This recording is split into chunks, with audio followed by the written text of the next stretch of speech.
Boa noite, holístico. Boa noite. Opa! Casa cheia. Que coisa mais linda. Então, meus irmãos, é uma alegria novamente estar aqui com vocês. Me sentindo abraçada por esses irmãos, nesse ponto de luz nos ingleses. Então, gratidão pela recepção, gratidão pelo carinho, gratidão pelo convite e gratidão por estarmos todos aqui podendo aprender um pouquinho mais, né? Aprender com os ensinamentos do Mestre Jesus, aprender com os ensinamentos de Chico Xavier, nosso querido Chico, que tantas lições nos deixou, não é?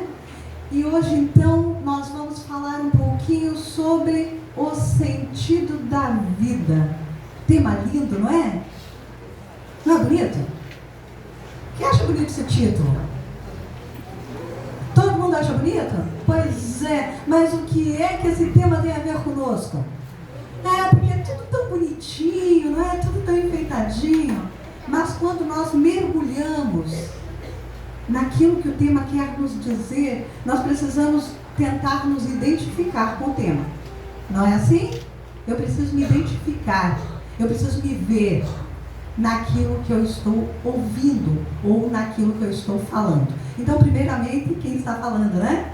Precisa compreender o que está transmitindo. Então, o convite na noite de hoje é para que nós façamos aqui uma introspecção. Eu preciso ficar introspectiva, eu preciso mergulhar dentro desse desconhecido, que ainda sou eu, em busca de respostas que estão dentro de mim. Certo? As respostas estão aqui dentro. Então, o sentido da vida nada mais é do que dar sentido à vida. Então, na noite de hoje, o convite é esse. Não é nenhuma palestra, tá? É um bate-papo.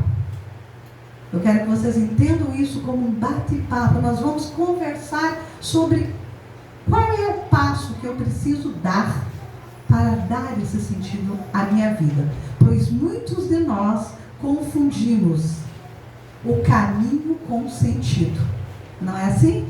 Nós confundimos, nós acreditamos que fomos colocados aqui e esse é o sentido da vida, estar aqui. Simplesmente estamos. Muitas pessoas passam por essa existência ou pela vida, né? Vamos falar aqui porque a vida, ela não cessa. Como já dizia André Luiz, a vida é fonte eterna e a vida não cessa. Entretanto, em cada existência, nós precisamos dar sentido a essa vida. Ok? Nós vamos dando sentido, nós vamos plantando para termos o que colher. Certo? Então vamos lá? A proposta, então, está dentro desse poema. Eu gostaria que vocês acompanhassem esse poema, pois ele tem tudo a ver com a mensagem da noite de hoje. E eu gostaria que nós nos identificássemos, então, com essa mensagem belíssima, ditado, então, pelo Espírito Maria Dolores, psicografia do nosso querido Francisco Cândido Xavier. Ok?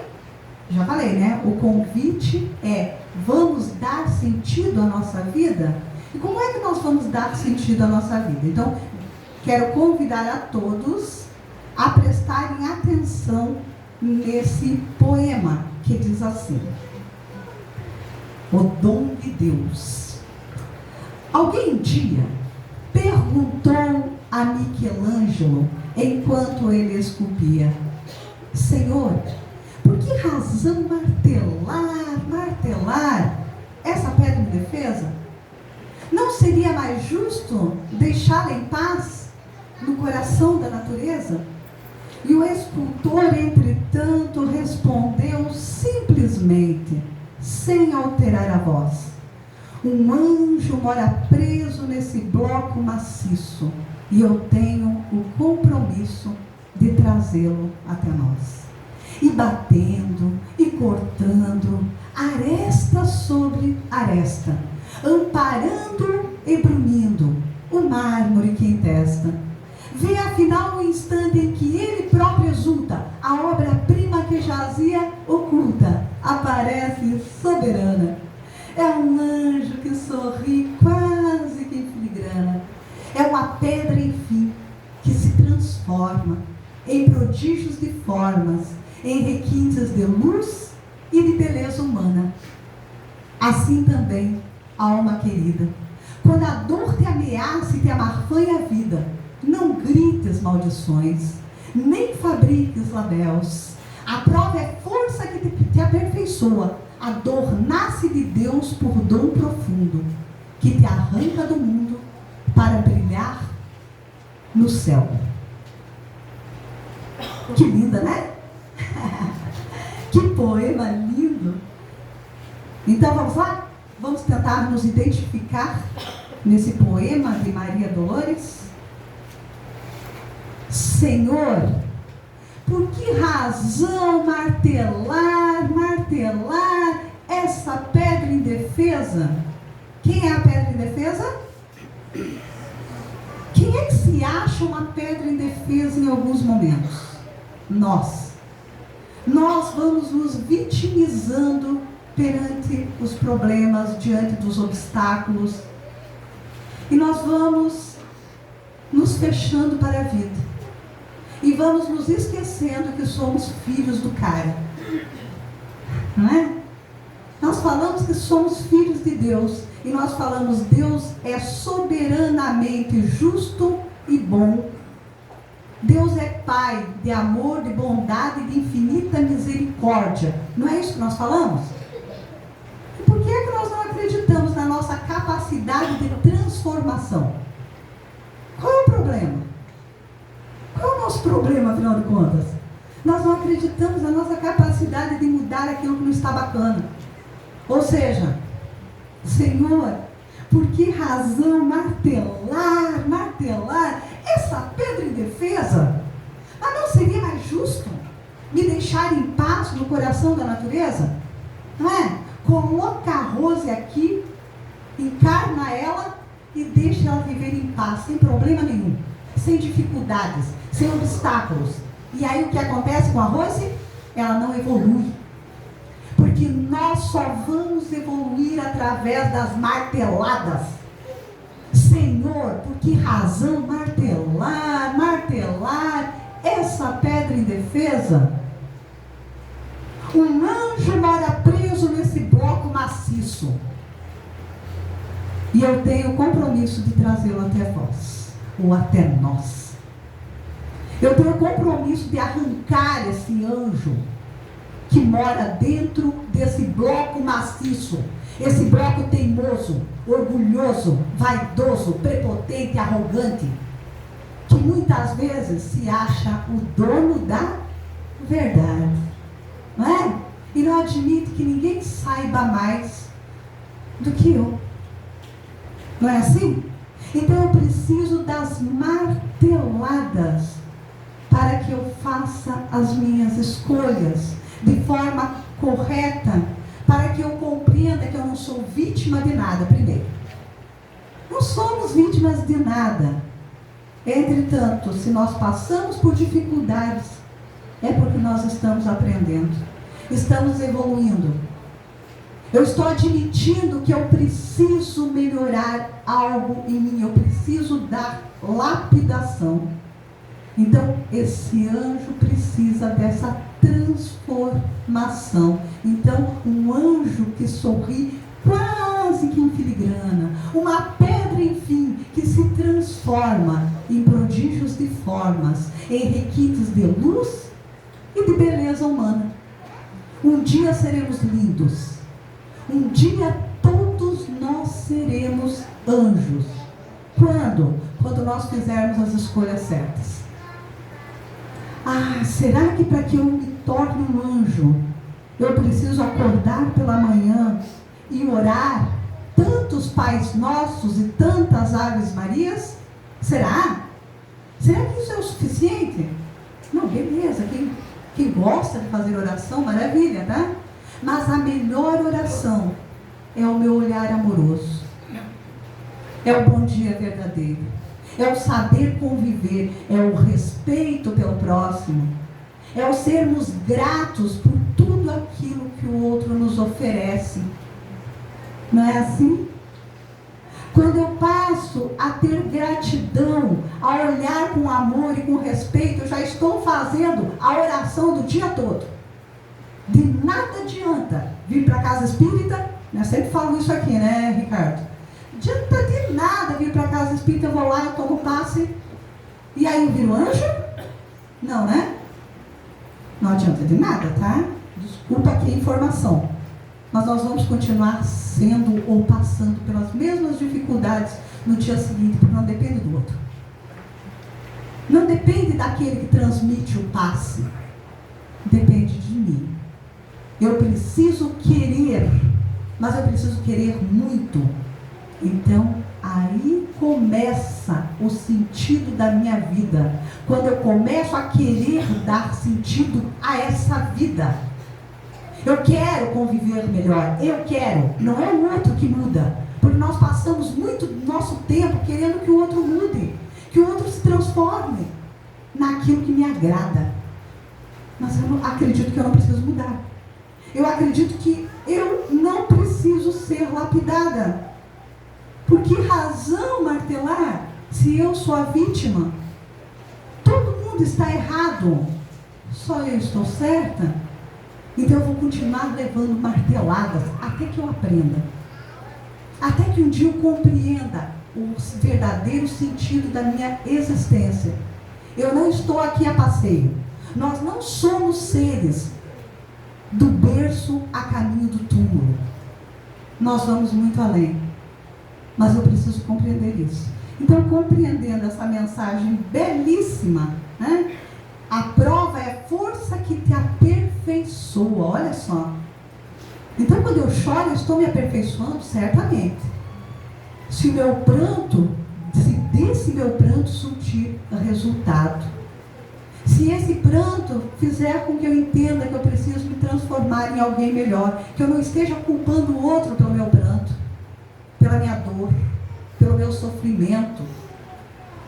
Não, quando eu também não me culpo. Mas eu acredito que eu preciso me transformar. Então, a prova é força que te aperfeiçoa. A dor nasce de Deus por dom profundo. Mas Deus, Rosa, você não diz que Deus é soberanamente justo e bom? Justo e bom. Ele está sendo justo, porque eu não sou tão boa como eu poderia ser. Então, está sendo justo sim. Deus não castiga ninguém. Deus não castiga ninguém. Se alguém lá no passado nos disse, com todo o respeito, eu venho da Igreja Católica, onde eu muito aprendi, onde foi maravilhoso, tive lições fantásticas na Igreja Católica, e carrego comigo até hoje, porque lá eu tive uma base religiosa.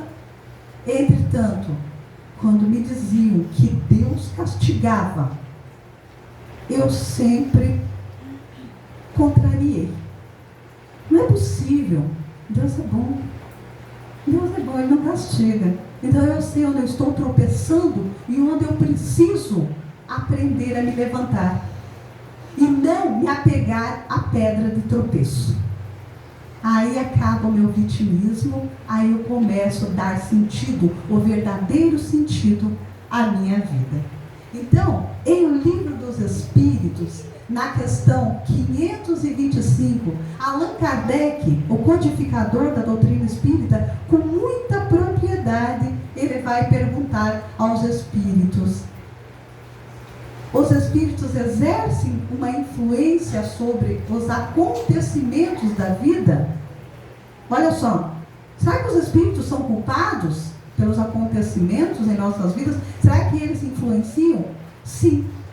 Seguramente, visto que eles te aconselham. Então os espíritos nos aconselham o tempo todo. Mas nós já não temos discernimento para perceber o que é bom e o que é ruim? Quem é que aceita o aconselhamento? Somos nós, né?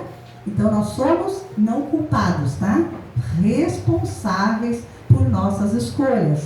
E aí já adiante, ele continua com a seguinte pergunta: eles exercem essa influência de outro modo que pelos pensamentos que surgem? Quer dizer, eles têm uma ação direta sobre o cumprimento das coisas? E olha só que resposta fantástica. Sim, mas eles não agem nunca fora das leis da natureza. Então, em alguns momentos, quando nós estamos fazendo atendimento fraterno, né, os trabalhadores aí sabem muito bem disso, e aí chega alguém para conversar conosco e diz assim: eu estou sendo obsidiada. Eu estou sendo obsidiado. E aí o irmãozinho que está ali do lado diz: não, a gente não precisa fazer esforço nenhum. Ela mesma se obsidia. Ela consegue fazer isso. Ela consegue. Por quê? Porque nós abrimos as portas. Porque nós permitimos que o mal e o bem se aproximem de nós. Então nós fazemos as nossas escolhas, sejam elas escolhas positivas ou escolha negativa. Então não adianta culpar os espíritos, tá? Não adianta dizer que o espírito lá... Não, os espíritos inferiores. Quantos já ouviram falar isso? Espíritos inferiores, como se nós fôssemos perfeitos, né? Aí nós chamamos os nossos irmãozinhos desencarnados de espíritos imperfeitos. Nós somos perfeitos? Então, né, que nos sirva de lição. Eles não agem fora das leis da natureza. Eles só fazem aquilo que nós permitimos que eles façam, tá? Então, os nossos pensamentos, sim, sofremos influências, sim. Entretanto, nosso querido Chico, através de uma psicografia também de Emmanuel, no livro Pensamento e Vida, ele diz assim, que o pensamento cria a vida que procuramos, através dos reflexos de nós mesmos. Olha só que lindo isso. O pensamento cria a vida que procuramos, através dos reflexos de nós mesmos, até que nos identifiquemos um dia, no curso dos milênios, com a sabedoria infinita e com o infinito amor que constituem o pensamento e a vida do nosso Pai. Olha só, o nosso pensamento, ele é criador. Quando nós começamos a alimentar um pensamento negativo, o que é que nós podemos esperar? Qual é o resultado que dá para esperar? Esse pensamento, ele vai crescer de forma negativa. Eu penso mal de alguém, logo eu vou ver no outro um monstro. Não é assim? Já pararam para observar? Quem nunca aqui se deparou com alguém, olhou para esse alguém e disse: não gostei dessa pessoa? Né? Eu não gostei, eu fui da cara dela. E eu comecei a alimentar isso. Essa pessoa se transformou em um monstro? Eu alimentei esse pensamento negativo. Agora, se eu tivesse olhado para essa pessoa com um olhar amoroso, ela não está de cara feia porque ela não gosta de mim. Ela está de cara feia porque ela está com um problema. Ela está passando por uma dor. E eu tenho piedade dela. Logo essa pessoa vai se transformar num anjo. Né? Em alguém que eu sinto vontade de abraçar, de tocar, de chegar perto, de aliviar a dor. Não é assim? Então tudo começa pelo nosso pensamento. E tem um livro também, um livro que eu gosto muito, que fala o problema do ser, do destino e da dor, Leon Denis. Essa obra de Leon Denis, ela é fantástica, porque ela nos diz que o pensamento é construtor. E através do nosso pensamento, nós podemos construir um prédio grandioso ou um prédio miserável. Através do nosso pensamento, nós vamos construir coisas belíssimas, ou nós vamos construir a nossa própria derrota. Não é assim? Através de um pensamento negativo, eu posso destruir algo maravilhoso que eu sou capaz, que eu tenho capacidade de construir. Então vejam bem, eu até vou trazer aqui alguns exemplozinhos, tá, do nosso dia a dia. Coisas pequeninas que muitas vezes nós não nos damos conta. Na nossa convivência. O ciúme. Divaldo Pereira Franco perguntou sobre a questão do ciúme. ciúme é normal ou é uma doença? Ciúme é normal? Será que é normal? Sabe aquela ideia? O ciúme é sempre um temperinho para a vida? Não. O ciúme é posse, o ciúme é apego. E nós precisamos tomar cuidado, porque eu estou alimentando um sentimento, um pensamento negativo. Eu estou acreditando que eu não desperto no outro um sentimento bom, porque se eu preciso ter ciúme a ponto de não permitir que o outro tenha outras amizades, que o outro se relacione com outras pessoas, porque eu não estou falando aqui só do ciúme marido e mulher, namorado, ou seja, da relação afetiva entre homem e mulher. Eu estou falando aqui de todos os tipos de ciúmes. Ciúme de mãe com filho, com familiares, com amigos. Tem que ser a minha amiga, não, tem que ser a minha melhor amiga. Eu não divido com ninguém. Tem que ser. Vocês acham engraçado, né? Mas tem que ser a minha melhor amiga. Não, é meu filho, é minha filha. Já ouviram a história lá do ninho vazio? Meu filho saiu de casa, agora meu ninho ficou vazio. Que mané é ninho vazio? Como assim? Graças a Deus cresceu essa cria, né? E seguiu o seu caminho. Vocês estão vendo? Mas não é verdade? Não é verdade isso? Cresceu, cumpri a minha parte, a minha missão. Eu quero que meu filho seja feliz, que ele voe.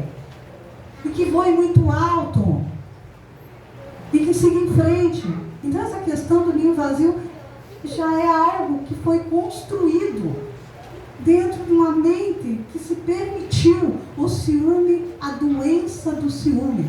Então, olha só o que Divaldo Pereira Franco fala sobre a questão do ciúme. Ciúme é um fenômeno psicológico de insegurança. Quando falta autoestima, a pessoa não acredita que alguém seja capaz de amá-la. E quando alguém a ama, ela duvida e fica sempre com medo de perder, porque acha que não merece. Olha só como nós vamos nos fragilizando. Nós vamos acreditando que nós não merecemos ser amados. Como assim nós merecemos? Sim. Nós merecemos o carinho que o outro nos dá, a atenção que o outro nos dá, o respeito que nós merecemos ser respeitados. Primeiro ponto a ser analisado. Quando acaba o respeito, acaba tudo. Não adianta falar em amor. Não vem falar em amor se não houver respeito. Então, nós precisamos acreditar que nós merecemos ser respeitados, que nós merecemos ser amados, que nós somos lindos, que nós estamos nos lapidando. Nós precisamos acreditar nisso. Caso contrário, nós seremos pessoas frustradas, infelizes e chatas. E chatas, apegadas, o tempo todo colada no pé das outras pessoas, querendo atenção, cobrando carinho. Porque meu filho não vem me visitar, porque não me leva para passear, porque não me dá flores. Vamos nos dar flores, vamos nos levar para passear, vamos. Tão bom nos levar para passear, né? É tão bom olhar para a natureza e dizer assim, meu Deus, gratidão porque tudo isso está ao meu alcance. Eu posso ver, eu posso andar, eu posso falar, eu posso tocar, eu posso ouvir.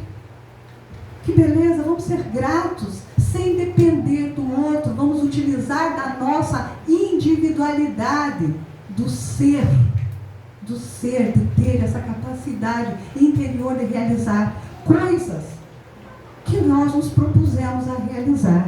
Então, a insegurança emocional gera ciúme. Então, está sempre com medo de perder, porque não está em condições de ser amada por quem está ao seu lado. É um conflito de insegurança psicológica. E, como eu já disse anteriormente, em todos os sentidos. E aí tem uma historinha aqui, tá? Bem bacana. Um caso engraçado, né? Para que nós possamos compreender essa questão do ciúme, do apego e da construção Vamos pensar aqui na construção que eu falei anteriormente. Na construção miserável. No prédio miserável que nós vamos construindo nessa nossa caminhada. Por vontade própria. Por escolha própria, nós construímos um prédio miserável. Então, tem uma historinha de uma mãe que ela tinha um único filho, a criança lá com seus 30 e poucos anos de idade, ainda morava com ela viúva, e ela acreditava que o filho não se casaria. O filho estava ali para cuidar dela, e ela contava para todas as amigas que o filho era amoroso, que o filho era cuidadoso, e que ela estava muito feliz, porque nem namorado ele tinha. Então, uma beleza, né? Ela teria um cuidador.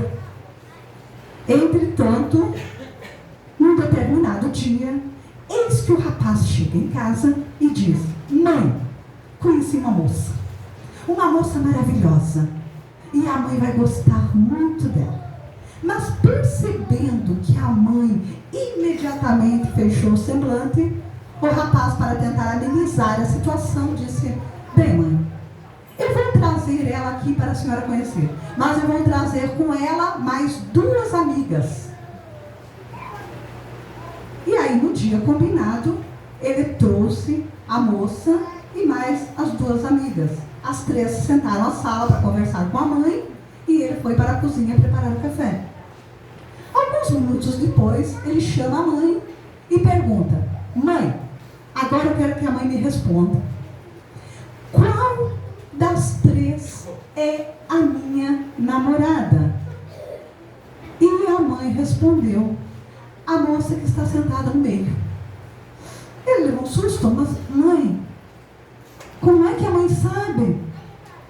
E aí ela respondeu categoricamente: porque eu não gostei dela.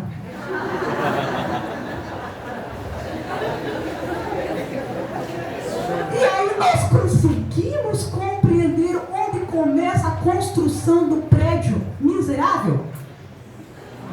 Conseguimos? A partir do momento que ela ouviu o filho dizer que havia conhecido uma moça, ela já começou a alimentar o pensamento negativo em relação àquela moça. E ali ela começou a construir o prédio miserável. Ela começou a fazer a escolha dela,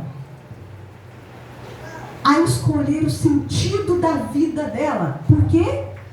Porque aquela pessoa que ela dizia amar tanto seria o mais prejudicado naquela relação turbulenta entre ela e a nora. O rapaz ficaria dividido entre os 2 amores da vida dele. A mãe, amores diferentes. É importante nós compreendermos isso. Entre a mãe e a esposa. E aí quem é que vai para o asilo? Quem? Né? Por quê? Porque o filho não pode também destruir a vida dele, o casamento dele, a família dele, por causa de uma mãe rabugenta. E aí essa mesma mãe rabugenta que nós vamos encontrar lá na casa de repouso, dizendo que foi abandonada pelo filho. Conseguimos entender o processo? Conseguimos entender isso? Perfeito. Veja bem, o maior prejudicado é aquela pessoa que eu digo que amo tanto. A esposa diz que ama o marido, certo? Mas ela não entende que o marido ama a mãe. A mãe diz que ama o filho, mas ela não entende que o filho ama a esposa.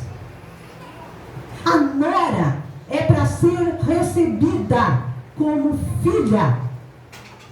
Gratidão, porque a minha família aumentou. Não é assim? Gratidão. Aí veio a mãe dos meus netos. Faz parte da família. Seja bem-vinda. Porque eu não vou estar sempre aqui. Eu vou embora, eu vou partir. E eu quero que meu filho esteja em boas mãos, sendo bem cuidado, sendo amado. É isso que nós queremos. Ou seja, é isso que nós deveríamos querer. Dar sentido, o verdadeiro sentido da nossa vida. É compreender que nós não estamos aqui para tomar posse do outro. E que nós podemos sim fazer as nossas escolhas, viver em paz com o outro, olhar para o outro com amor, com carinho, com ternura, ou olhar para o outro com desprezo. E aí nós seremos pessoas infelizes, sim. Aí nós escolhemos o nosso destino. Nós não estaremos bem na nossa família, não estaremos bem em nosso trabalho, porque a pessoa implicante, ela é implicante em todos os lugares. Não existe a pessoa implicante dentro de casa e lá no trabalho simpática. Ela pode até usar uma máscara, mas conforme ela for convivendo, ela vai mostrando exatamente quem ela é. E ela vai se tornando uma pessoa insuportável. E depois ela vem nos dizer assim: eu estou sendo obsidiado, ninguém gosta de mim. Mas não vai gostar de uma pessoa antipática, que não faz nada, nenhum esforço para agradar ninguém. Aliás, não deveríamos fazer esforço para agradar ninguém, tá? Nós deveríamos ser agradáveis, naturalmente agradáveis. Nós deveríamos fazer as nossas escolhas com base no amor, com base naquilo que nós nos propusemos a trabalhar em nós. Buscai e achareis. Ajuda-te a ti mesmo, que o céu te ajudará. Faz a tua parte, faz o teu melhor. Ao chegar em casa, olha para aquelas pessoas que convivem com você e diga: eu te amo. Olha para ti mesmo e diz: eu estou satisfeito. Se pergunta: vamos fazer essa proposta aqui?